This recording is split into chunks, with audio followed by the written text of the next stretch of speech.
Après un moment de stupeur et de tremblement, comme dirait Amélie Nothomb, j'ai remarqué immédiatement la réactivité et l'inventivité des équipes de l'Institut français d'Argentine et des Alliances françaises d'Argentine pour réécrire tout de suite une nouvelle histoire, de nouveaux contenus à notre coopération et à notre action culturelle. Et ça, c'était dans un moment extrêmement compliqué parce que personne ne savait si ça allait durer une semaine, un mois, 2 mois.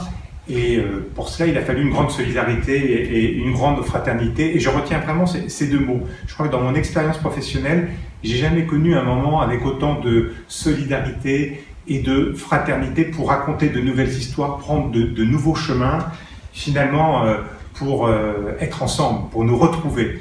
Et il était important également d'avoir dans ce moment d'incertitude, derrière nous, avec nous, en France, le ministère de l'Europe et des Affaires étrangères, les opérateurs et les agences, bien évidemment tous les contenus de l'Institut français qui nous ont été très utiles, et personne n'oubliera les fameux webinaires qui nous ont réunis et qui, à travers le monde du reste, pour pouvoir profiter un petit peu de nouveaux contenus, de nouvelles propositions.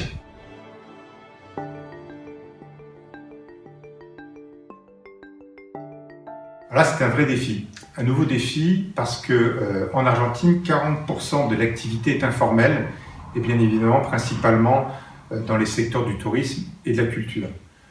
Donc on s'est retrouvé avec des partenaires de notre coopération, de notre action culturelle, des partenaires qui n'avaient plus de travail et qui n'avaient plus de revenus. J'insiste bien, qui n'avaient plus de travail et plus de revenus.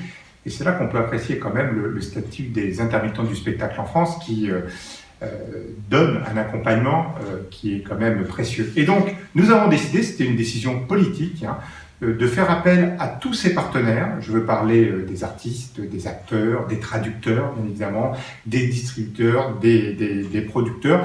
Et nous leur avons demandé de créer des contenus. Nous l'avons fait ensemble, ils l'ont fait à notre demande, que ce soit des lectures en français ou en espagnol, que ce soit de la chorégraphie, que ce soit de la musique, que ce soit également des discussions, mais que nous ayons des contenus nouveaux pour réactiver aussi également nos réseaux sociaux, puisque c'était quand même la résurrection des réseaux sociaux. On a mis au moins du contenu qui coïncidait à notre expérience. C'était un moment très très très important, très très fort. Je crois qu'en Argentine, on a été le seul centre culturel étranger à le faire. Il faut le mettre en évidence. Ça aura des conséquences dans l'avenir, bien évidemment.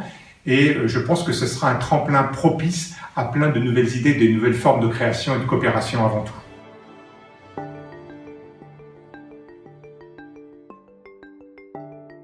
Je voudrais garder 3 choses de cette épreuve, au moins tirer 3 leçons avec l'équipe de l'Institut français d'Argentine.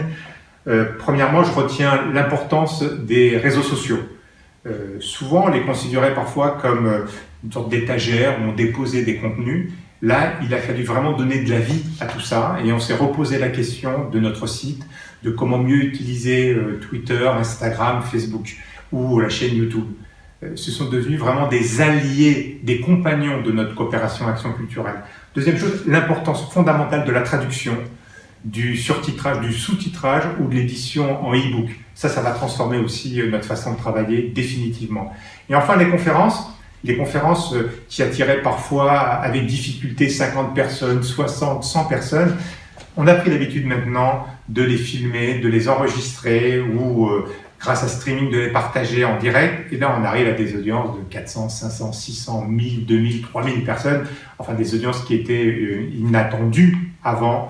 Et enfin, je voudrais insister sur le fait qu'on est passé de la grande distribution à un travail d'orfèvrerie, d'artisanat dans notre coopération. On est sur du sur-mesure. On fait très attention à tout ça. Je crois que c'est fondamental.